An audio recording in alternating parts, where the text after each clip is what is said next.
বিরোধীদের সর্বশক্তি প্রয়োগ করেও আটকানো যাবে না। এনডিএ প্রার্থী সিপি রাধাকৃষ্ণনই হবেন উপরাষ্ট্রপতি, এমনটাই মত কেন্দ্রীয় প্রতিমন্ত্রী ও বিজেপি নেতা সুকান্ত মজুমদারের।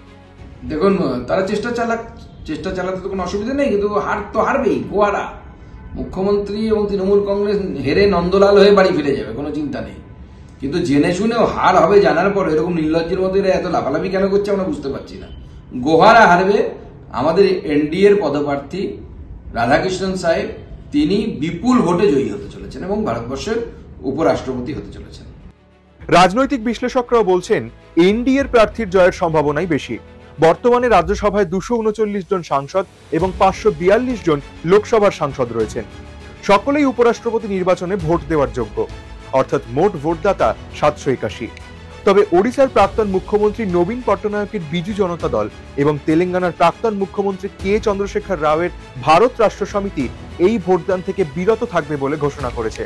ফলে এখন মোট ভোটদাতার সংখ্যা দাঁড়িয়েছে 770। ম্যাজিক ফিগার হলো 386। মনে করা হচ্ছে ইন্ডিয়া জোটের সাংসদ সংখ্যা বেশি হলেও প্রার্থী বি সুদর্শন রেড্ডির জয়ের জন্য উপযুক্ত নয়। ম্যাজিক ফিগার 5-10 সংখ্যা কম হলে খেলা ঘোরাতে পারতেন রাহুলরা।